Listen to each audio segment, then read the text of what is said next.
तो क्या इंडिया के अंदर स्टूडेंट्स के लाइफ की और मेहनत की कोई वैल्यू नहीं है? और इस जो मैं सेंटेंस कह रहा हूँ उसको लिटरली इंडियन गवर्नमेंट सच करके दिखा रही है। भाई लिटरली उनके मेहनत जो बच्चों की जो मेहनत है उसको लात मार के दिखा रही है। तो होता क्या है कि देखिए, नीट यूजी का एग्जाम होता है मई 3 को और ये शाम को पेपर लीक हो गया बोलते हैं। तो पता है पेपर लीक कौन कर रहा है? गेस कीजिए। भाई जो प्रोफेसर है, जो मतलब क्या बोलते हैं पैनल में बैठे थे, एक्सपर्ट पैनल में बैठे थे पेपर सेट करने के लिए, वो बंदे पेपर लीक कर रहे हैं।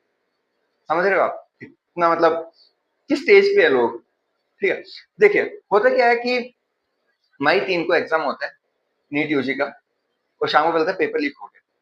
फिर 6 और 7 को मतलब ऑल ओवर द इंडिया हर एक व्हाट्सएप या मैसेज टेलीग्राम के अंदर पेपर लीक हो गया बोल के ऐसे ऐसे न्यूज आ जाते हैं, और फिर गवर्नमेंट टेकअप करती है कि सीबीआई और जो राजस्थान गवर्नमेंट है वो टेकअप करती है केस को, क्योंकि राजस्थान के अंदर सबसे पहला यहाँ पे न्यूज आया था कि पेपर लीक हो गया बोल के। ठीक है। फिर मई 12 और 13 को अरेस्ट होते हैं। तो ये पता चलता है कि जो पुणे में इसका पूरा बेस था, पीपी कुलकर्णी बोल के केमिस्ट्री टीचर थे, वो थी सॉरी वो थे जो one of the king pin थे पूरे इस क्या बोलते पेपर लीक के पीछे, और दो तीन प्रोसेस भी थे। ये सब पुणे से ही थे, ठीक है, और ये सब एक्सपर्ट पैनल के मेंबर्स थे। अब देखिए, क्या घटिया बात है ना कि जो इंडिया के जो कुछ मिनिस्टर वो क्या बोल रहे हैं कि पेपर लीक हुआ तो क्या हो गया। और जो अपने धर्मेंद्र प्रधान जी है जो एजुकेशन मिनिस्टर है, वो तो पहले भाई मुंह छुपा के भाग रहे थे, और अगले दिन आके ये बोलते हैं कि भाई हम री पेपर कराएंगे, मतलब रीनीट होगा, जून 21 को रीनीट होने वाला है, और ये बोल रहे हैं कि भाई बच्चों को एडमिट कार्ड सॉरी क्या बोलते हैं कि इसमें पैसे देने की जरूरत नहीं है। कौन सा उधार कर रहे हो यार तुम लोग बच्चों के ऊपर? एक तो गलती तुमने की है, और पता है ये पहली बार नहीं हो रहा नीट का पेपर लीक, 2024 में पहले भी हुआ था।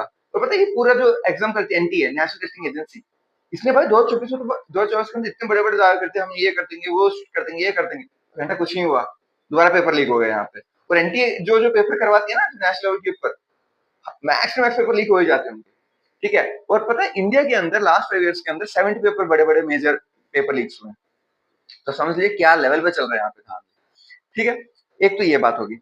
तो अब जो अगले साल का जो नीट होने वाला है, तो गवर्नमेंट कुछ स्टेप सही भी लिए हैं, ठीक है। I we need to appreciate that कि अगले साल से जो नीट का एग्जाम होने वाला है वो होगा सीबीटी कंप्यूटर बेस्ड टेस्ट। ये तो इंडिया में पहली बार नहीं हो रहा, पिछले 7-8 साल से हो रहा है। साउथ ईस्ट स्टेट्स है ना, तेलंगाना और आंध्रा, ये तो भाई करवा ही रहे हैं तब से। जिनका एमसेट होता है स्टेट लेवल का एग्जाम जो होता है इंजीनियरिंग के लिए और मेडिकल के लिए, ये इनका चल रहा है सीबीटी फ्रॉम द 2017, जो एपी ने फर्स्ट इसको लिया था, और 2008 में तेलंगाना लिया था। अब समझे कहाँ पे, और ये एनटीए कहाँ जो नेशनल लेवल पे जो एग्जाम है तो वो कहाँ सोच रही है, अभी पेपर बेस्ड ही करवा रही है। हाँ कुछ इसने कंप्यूटर बेस्ड कर लिया, बट जो बड़े बड़े जो मेन मेन है जो लीक्स हो रहे हैं उसमें तो किया ही नहीं। ओके, तो ये थी बड़ी न्यूज, मुझे आपको शेयर करना था। इफ पसंद आया तो प्लीज